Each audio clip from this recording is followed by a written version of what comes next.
मित्रांनो, ज्याप्रमाणे जमिनीच्या किमती वाढल्या त्याचप्रमाणे जमिनीच्या खरेदी विक्रीमध्ये होणाऱ्या फसवणुकी सुद्धा वाढल्या आणि आपण बऱ्याचदा ऐकतो की एकाने दुसऱ्याची फसवणूक करून खरेदी खत करून घेतले किंवा एका भावाने दुसऱ्या भावाच्या संमतीशिवाय वडिलोपार्जित संपत्ती विकली आणि मग अशा वेळी आपल्याला प्रश्न पडतो की ते झालेली खरेदी खत रद्द होते का आणि होत असेल तर त्याचे अधिकार कोणाला आहेत आणि खरेदी दस्त रद्द करण्याचे काम चालते तरी कसे। तर मित्रांनो, आजच्या व्हिडिओमध्ये आपण खरेदी खत रद्द करण्याविषयीची संपूर्ण माहिती पाहणार आहोत। नमस्कार मित्रांनो, मी नितीन स्वागत करतो तुमचं आपल्या एका नवीन व्हिडिओमध्ये। मित्रांनो, व्हिडिओ शेवटपर्यंत स्किप न करता पहा आणि चॅनलवरती नवीन असाल तर चॅनलला सबस्क्राइब करायला अजिबात विसरू नका। चला तर मग सुरू करूयात।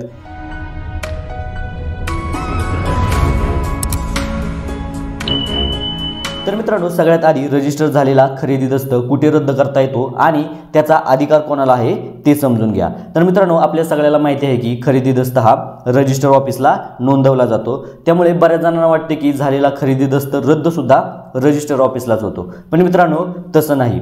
रजिस्टर खरेदी दस्त किंवा कोणत्याही प्रकारचे रजिस्टर डॉक्युमेंट रद्द करण्याचा अधिकार फक्त दिवाणी न्यायालयाला असतो। त्यामध्ये दिवाणी न्यायालयाचे देखील दोन प्रकार आहेत। पहिला आहे तो दिवाणी न्यायालय कनिष्ठ स्तर आणि दुसरा आहे तो दिवाणी न्यायालय वरिष्ठ स्तर। आता या दोन्ही न्यायालयात काय फरक आहे तर ज्या जमिनीची किंमत 5 लाखांपेक्षा कमी असेल अशा जमिनीचे दावे हे दिवाणी न्यायालय कनिष्ठ स्तर येथे चालतात आणि ज्याची किंमत 5 लाखांपेक्षा जास्त आहे असे दावे दिवाणी न्यायालय वरिष्ठ स्तर या न्यायालयात चालतात।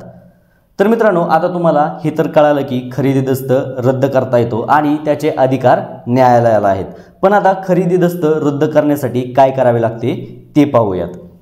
तर खरेदी दस्त रद्द करण्यासाठी तुम्हाला न्यायालयात दावा दाखल करावा लागतो। मग त्यामध्ये जर किंमत ही 5 लाखांपेक्षा कमी असेल तर तुम्हाला कनिष्ठ न्यायालयात दावा दाखल करावा लागेल आणि किंमत ही 5 लाखांपेक्षा जास्त असेल तर तुम्हाला वरिष्ठ न्यायालयात दावा दाखल करावा लागेल आणि त्याचबरोबर खरेदी दस्ताच्या किमतीवर जी काही कोर्ट फी होईल ती तुम्हाला दावा दाखल करतानाच कोर्टात भरावी लागेल।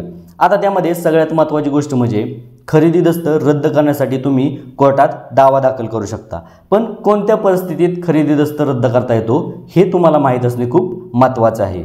तर सर्वप्रथम जो मिळकत विकतोय त्याची संमती नसेल, म्हणजेच त्याला अंधारात ठेवून दस्त करून घेतला असेल तर तो दस्त रद्द करता येतो। त्यानंतर ज्यावेळी दस्त करून दिला त्यावेळी तो व्यक्ती काय करतोय त्याचे त्याला भान नसेल तर तो दस्त रद्द करता येतो।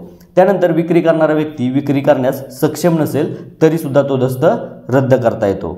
सोप्या भाषेत सांगायचं झालं तर दस्त करून घेणाऱ्या व्यक्तीने विकणाऱ्या व्यक्तीची फसवणूक करून त्या व्यक्तीच्या मनावर काही प्रभाव घडवून आणून जर दस्त केला असेल तर तो दस्त रद्द करता येतो। त्यानंतर असं पण होतं की काही लोक खरेदीची बोलणी करताना मिळकतीच्या छोट्या हिस्स्याबाबत बोलणी करतात आणि प्रत्यक्षात मात्र सर्व मिळकतीचे दस्त करून घेतात। अशा वेळी सुद्धा दस्त रद्द करता येतो। त्यानंतर अजून एक प्रकार जास्त प्रमाणात घडतो तो म्हणजे जमीन वडिलोपार्जित असते आणि दोन भावांमधला एकच भाव सर्वच्या सर्व जमीन विकून टाकतो आणि दुसऱ्याचा हिस्सा डावलला जातो। अशा वेळी सुद्धा तो खरेदी दस्त रद्द करता येतो। आता समजा तुम्ही कोर्टात दावा दाखल केला, पण आता पुढे काय, दाव्याची प्रक्रिया कोर्टात कशी चालते। तर मित्रांनो, दावा दाखल करताना त्याच्याबरोबर योग्य कोर्ट फी स्टॅम्प दिल्यानंतर कोर्टात दावा दाखल होतो। त्यानंतर दावा दाखल झाल्यानंतर दाव्यातील प्रतिवादींना नोटीस काढली जाते। त्या नोटिसीमध्ये नमूद तारखेला प्रतिवादीने दाव्याकामी हजर व्हावे व म्हणणे मांडावे असे लिहिलेले असते। त्याप्रमाणे जर प्रतिवादी कोर्टात हजर झाला आणि स्वतःचे म्हणणे दिले तर त्यानंतर कोर्ट वादीचा दावा आणि प्रतिवादीचे म्हणणे पाहून दाव्यात मुद्दे काढतात आणि त्या मुद्द्यांच्या अनुषंगाने वादी व प्रतिवादी यांना पुरावे द्यावे लागतात।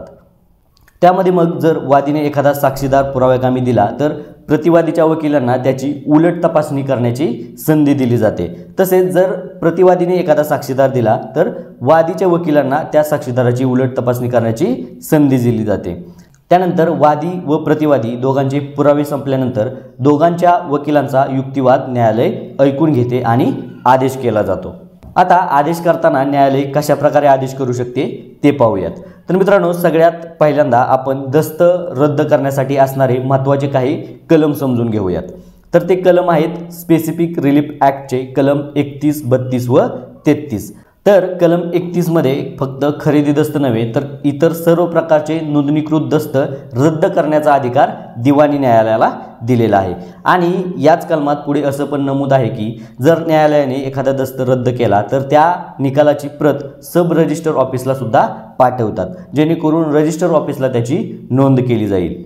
त्यानंतर कलम 32 अन्वये दस्त काही अंशी रद्द करण्याचा अधिकार न्यायालयाला आहे। आता काही अंशी म्हणजे काय, तर समजा दोन भाऊ आहेत आणि एका भावाने एखादी वाटप नसलेली वडिलोपार्जित जमीन विकली, तर अशा वेळी दुसऱ्या भावाच्या हिश्श्यापुरताच दस्त रद्द करण्याचा अधिकार न्यायालयाला आहे।